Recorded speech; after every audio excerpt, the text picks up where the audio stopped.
Hello and welcome. You're watching Newsx and I'm Megha Sharma. Indicating the importance Washington pays to New Delhi as the new Trump administration takes office, the U.S. Secretary of State Marco Rubio and the National Security Advisor Michael Waltz held their first bilateral and international meetings respectively with India's External Affairs Minister Dr. S. Jaishankar. He also attended the maiden Quad Ministerial of the new Donald Trump administration. Marco Rubio's decision to have his first bilateral with Dr. S. Jaishankar assumes significance given the first foreign outreach of any previous new U.S. administration traditionally has been with its two neighbors, Canada and Mexico, or with one of its NATO allies. Now, soon after, Dr. Jaishankar held another top meeting with the new U.S. National Security Advisor, Michael Waltz. This was the first international meeting since taking office earlier the same day. This comes after Dr. Jaishankar was seated at the first row and the first column as the U.S. President Donald Trump delivered his inaugural address after his inauguration ceremony completed at the Capitol Rotunda in Washington, D.C. Let's start this conversation. What is it that it indicates? What is it going to be the significance when it comes to Trump and Modi 2.0 in the next 4 years? Ambassador Manju Seth on the telecast with me. Ambassador Seth, first of all, the fact that the first bilateral that America has chosen to do with the Secretary of State Rubio and the External Affairs Minister S. Jaishankar, what is the significance of it? What is the symbolism behind it? I think it was, very clearly an indication of the importance that the Trump administration attaches to its ties with India and India's role in its strategic role in its strategic outlook, in the U.S.'s strategic outlook for the evolving global order. I think it's a very clear indication, as is the Quad meeting. The very first engagement was Quad, followed by the meeting with our minister. I think it's a very positive sign, significant sign. And the good thing is that they were able to discuss every possible agenda on the table that they had. Issues of our concern would have been conveyed, issues of their concern, including illegal immigrants, etc. I'm sure was discussed. And of course, our defense ties, our security ties, and the ISET, the initiative on critical and emerging technologies. And I think and of course the Indo-Pacific, I'm sure China was also mentioned, though the ties between U.S. and China are also important for the U.S. So they cannot completely, sideline or ignore them. But yes, this is with India. It is a special trip, and it is a very significant indication of the importance that the U.S. has attached to its partnership during this administration with India. Right. Gautam Mukherjee, quickly coming to you about how the Trump-Modi diplomacy is going to pan out in the next 4 years. We have already had an example last time around in 2016 between both the leaders. There was Trump who was invited to India. There was Modi who was attending the Howdy Modi event, supporting in fact Trump for his campaign for the next election that took place. Of course, unfortunately, Trump lost it. But how do both the countries take their diplomacy and trade ties forward? Well, from the American side, they've made a couple of gestures which are very encouraging. One is that External Affairs Minister Jaishankar was given a front row seat right next to the podium where Trump took his swearing in. And thereafter, the first meeting that Rubio had one-on-one is with the Indian External Affairs Minister. India, on its part, is already contemplating how to address the balance of payments with America, which is currently in India's favor, by reducing tariffs on import of American goods. Now, if we get on with this kind of gesture before Trump gets around to putting tariffs on India, then obviously we are cooperating with his vision of putting America first. And we are not going to lose very much by importing a number and a wide variety of American goods, Okay. in the course of our Okay. trade with them. Um, Strategically, Quad is, of course, extremely important. And I think there will be further developments on the military front as we go along. I think there is already talk of a visit from Trump to India as early as April in 2025. So Right. things are getting off to a very good start. Absolutely. Sumit, I'm going to come to you, and particularly, how do you think Trump is going to strike a fine balance between the outreach that America is making towards India, which was quite apparent when you see S. Jaishankar, who was sitting on the front row when the inauguration ceremony took place. There has been the first bilateral, Quad has been given this massive push, and the momentum that was demanded from the Quad nations, particularly under the Trump era this time around, and at the same time when the threats have been made by Donald Trump over imposing 100% tariffs on BRICS nations. Megha ji, thank you for having me on your show. Kindly give me a minute to explain this. Look, first of all, what we see today and yesterday, as an Indian, as a patriotic Indian, my blood has increased by a liter.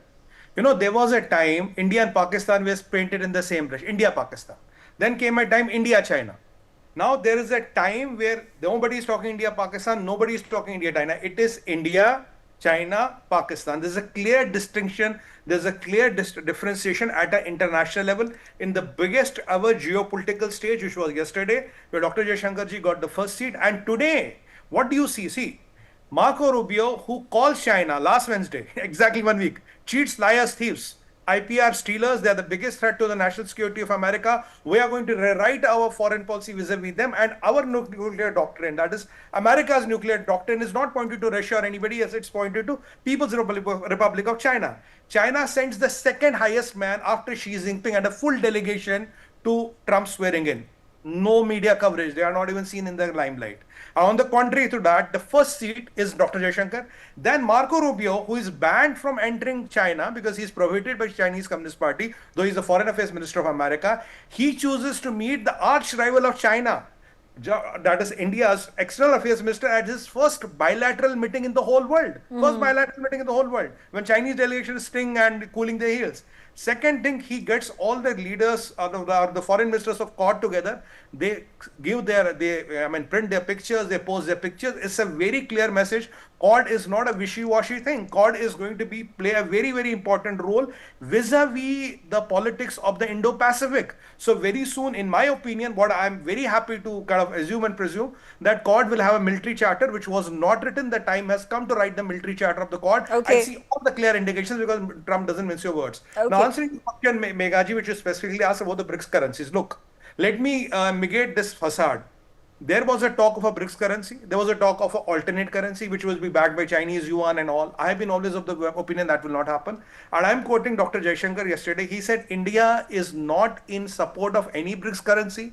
India is not for de-dollarization, and India does not want to get into any alternate currency, which kind of brings down the stature of the dollar. So our position is very, very clear. I don't think India has given such a clear message. Yeah, There were two but clear do you think this is a right? timid? Do you think this is a timid statement and a position being taken by India, where BRICS has been proposing itself to be an alternative to United Nations, come out, fight against in a multipolar world as a voice of the global South? You're talking about building an alternative currency for de-dollarization. Why should it not be of advantage for India to be working with other BRICS nations, Russia and China, to build an alternative currency to Russia, to America, keeping in mind there have already been efforts being made when you talk about trade happening between Russia and India, when we talk about trade happening between other Southeast Asian countries. This experiment has already been initiated towards success. You see, Meghaji, there's one point here very clear. If you look at the total foreign exchange reserves in the world, 70% is dollar today. 10% is another euro, 5% is Japanese yuan, then other currencies take around 2 to 3% each. Now the challenge is we have the fourth highest foreign exchange reserves in the world, that is in dollars and euros. Why would we let away give that? If we talk of a BRICS currency, you will be depending on China and Chinese yuan. Currency cannot have five fathers. You cannot have China dictating the terms and your currency and your rupee are driven by Xi Jinping. It is not going to work. That is why India has clearly made its stand, and India has never openly commented we have a BRICS currency. We have always said that, we want Indian rupee to go global, but we don't want to start an alternate currency to replace dollar. Because when you have the fourth highest foreign exchange reserves, your seventh highest gold reserves in the world, why would you want to upset your apple cart? But we are also not averse. But we are also not averse to having. But we are also not averse to having trade between Russia and India with the rupee ruble model.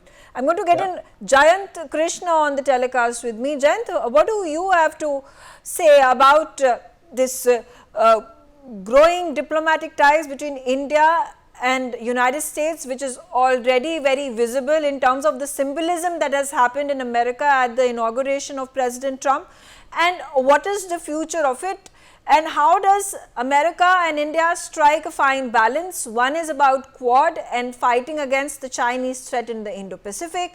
On the other side, we have Trump sending out an invitation to Xi Jinping to be part of his inauguration ceremony, and then there are also talks of Trump then holding a meeting with China, which is at the same breath being also spoken about Trump traveling to India in April and having a bilateral with Modi. See, Megha, one thing is very clear. By making the External Affairs Minister Jaishankar sit in the front row right across President Trump, as well as the first bilateral meeting with the Secretary of State had with any country was with Mr. Jaishankar today. So, I think these are very, very clear signals, and US is sending a signal loud and clear that, it is up for negotiation. See, let's understand, Megha, in today's day and age, countries do not necessarily get what they deserve. Countries get what they negotiate. And by holding the first bilateral with India, the message is very clear that, President Trump's, statements on the tariff war with India, India being the tariff king, and the import duty being increased, and so on and so forth, and the second biggest thing being on H-1B visa, but initially started that it will be scrapped altogether. By holding these meetings, the signal is that yes, that could have been an electoral posturing. But the fact is, US is open for negotiation. I think that's the first message I get. Let's not forget, US is the only country among the major countries in the world with which India has a trade surplus in its favor, which means India exports more to the US than what it imports from the US. The total US imports from India are about $125 billion, whereas Indian imports from US are only $80 billion, So this is an encouraging story, and any fiddling with the tariff structure, could possibly, adversely affect India's trade relations with the US. And therefore, by holding these meetings, see, one is the joint statements and things like that, and whatever the two sides have put on Twitter, talking about areas like, the strengthening economic ties, about defense, about energy, about critical technologies, innovation, security, issues, and so on and so forth. But the fact is, the signal is that US is open for negotiation, and it does regard India as a very, very important partner. And the fact is, by talking to the Chinese president, I think President Trump has given a clear indication that yes, let's talk together. We can solve a majority of problems, which the world suffers today. But how would be the Chinese response and those kind of things? And let's understand. Let's look at the size of the two economies. There's a very, very little gap between the size of Chinese economy and the US economy, whereas India is still behind. This year, hopefully, we'll close at about $4.3 trillion.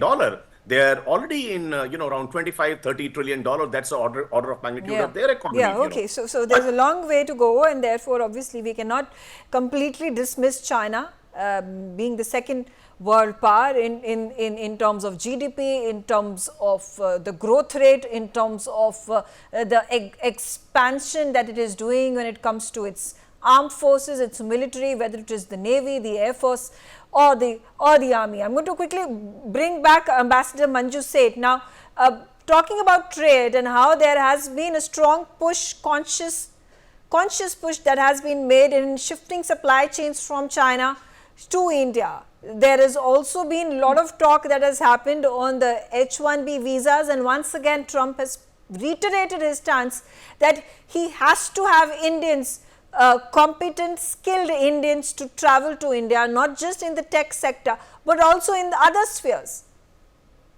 Absolutely. There is this, as very rightly mentioned, there's also negotiating elements for the U.S. to push, to make India, agree to its terms and conditions. But yes, earlier he was very opposed to the H-1B visas, but I think that stance has changed depending on his advisors, including Elon Musk and others who have conveyed to him that H-1B visas are important, as is our bilateral relationship. So that is very visible now, that we see in this new Trump administration, and he will. Yes, they will talk to China. They will, because supply chains are so interlinked from China, between China and the U.S., that it's going to be very difficult to break it in a moment. They're looking at at one go. They're looking at India, yes, and it is beginning to happen, but I don't think it's going to happen so quickly that they can quickly turn it around. But yes, India will be in that position, and they're encouraging India to be a supplier for many of their whatever's coming from China, and also to manufacture again in the U.S. So I think both alternatives are being looked at by the U.S. administration, by the Trump administration, and the linkage with India will grow even for in the supply chains. Coming back to you, Gautam Mukherjee, now talking about a number of issues that are also concerning for India. How do you think the Trump administration is going to improve upon its ties with India as compared to the Biden era? Well, for a start, I think there is a clear leaning towards India as opposed to Pakistan, and there is obviously an adversarial, though a difficult relationship with China, because they are dependent in many ways on the Chinese trade and supplies of various items, which are integral to American manufacturing as well as manufacturing around the globe. Our own balance of payments position is difficult because with China, is because we have to import so many things which we are either not able to produce or not able to produce at an effective cost internally as yet. So these are changing times. At the same time, the Trump administration, being Republican, will be unilaterally more favorable towards India, in keeping with past Republican administrations such as George W. Bush. Right. There is the democratic method of speaking out of both sides of their mouth and using the deep state against us. That will stop, and that will be a great relief and a great morale booster in terms of how things operate. The other thing that is going to happen is America is going to normalize relationship with Russia, end the Ukraine war, and therefore this bias against India amongst the NATO allies, that we are soft on Russia, will disappear. As far as de-dollarization goes, as other panelists have pointed out, we are not interested. However, we are interested in using the rupee as a digital currency. If you look at RuPay, or you look at other methods, we are using the rupee internationally quite a lot. We are also interested in using the rupee on a bilateral basis with various countries. This does not mean that we will not hold our reserves in dollars. We will do both. At the Okay. same, we've got a long way to go. As a $4 trillion economy, we are no threat to America if there is more use of the rupee internationally. At the same time, it is very important for India's economy to grow. We are also becoming more competent and able in defense exports. Indonesia is going to buy the next lot of BrahMos missiles. The president is here for Republic Day. And this is also something that will be gradually recognized more and more by America, and help will be given to make things jointly on a similar basis to what we've got happening for years now with Russia. So the entire landscape, there's also all this on shipping and ship repairs and ship chandling, which we have begun to do with the American Navy and various other European powers as well. So all of this is placing India, because of its geopolitical position in the Indian Ocean and in the South Asian region. There will be more and more cooperation. If you cooperate more with America, automatically you end up cooperating and getting the cooperation from Europe as well. Okay. All right. I'm out of time. I thank all of you for joining me on the telecast and sharing your views on this subject.